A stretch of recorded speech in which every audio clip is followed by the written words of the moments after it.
তারেক রহমান এখনো ভোটার হননি, তবে সুযোগ আছে, বললেন ইসি সচিব। বিস্তারিত সংবাদ। নির্বাচন কমিশন ইসি সচিবালয়ের জ্যেষ্ঠ সচিব আক্তার আহমেদ বলেছেন, গত ৩১ অক্টোবরের মধ্যে যারা ভোটার হিসেবে নিবন্ধিত হয়েছেন তারাই আগামী জাতীয় সংসদ নির্বাচনে ভোট দিতে পারবেন। বিএনপির ভারপ্রাপ্ত চেয়ারম্যান তারেক রহমান এখনো ভোটার হিসেবে নিবন্ধিত হননি, তবে ইসি সিদ্ধান্ত দিলে তিনি আগামী নির্বাচনে ভোটার ও প্রার্থী হওয়ার সুযোগ পাবেন। আইনগতভাবে ইসির এই এখতিয়ার আছে। আজ সোমবার দুপুরে রাজধানীর আগারগাঁওয়ে নির্বাচন ভবনে সাংবাদিকদের প্রশ্নের জবাবে এ কথাগুলো বলেন আক্তার আহমেদ।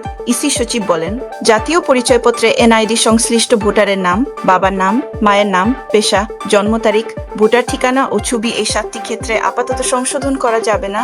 তবে নতুন এনআইডি নিবন্ধন কার্যক্রম চালু আছে। তবে ভোটার তালিকায় অন্তর্ভুক্ত হবেন বা হয়েছেন তারা, যারা ২০২৫ সালের ৩১ অক্টোবর পর্যন্ত নিবন্ধিত হয়েছেন তাদের নামই ভোটার তালিকায় আসবে। এরপর কেউ ভোটার হলেও তিনি আগামী নির্বাচনে ভোট দিতে পারবেন না।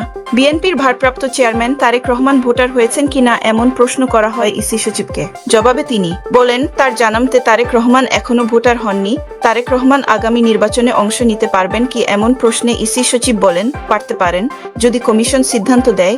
এই সিদ্ধান্ত দেওয়ার এখতিয়ার কি হবে এমন প্রশ্নের জবাবে ইসি সচিব বলেন, আইনে এটা আছে, যে কাউকে ইসি এ সুযোগ দিতে পারে। ইসি সচিব বলেন, জাতীয় পরিচয়পত্রে এনআইডি সংশ্লিষ্ট ভোটারের নাম, বাবার নাম, মায়ের নাম, পেশা, জন্ম তারিখ, ভোটার ঠিকানা ও ছবি এই ৭টি ক্ষেত্রে আপাতত সংশোধন করা যাবে না।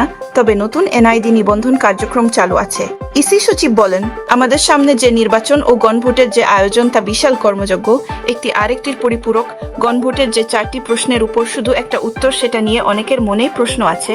তিনি বলেন, উপদেষ্টা পরিষদের আলোচনায় বলা হচ্ছিল, রাজনৈতিক দলের প্রচারণায় ২০টি ম্যানিফেস্টো থাকে, সবগুলোতে সবাই একমত হয় না। তবে সার্বিকভাবে দেখে গণভোটের ব্যাপারটাও তেমনি, পুরো প্যাকেজ দেখে আপনারা ভোট দেবেন।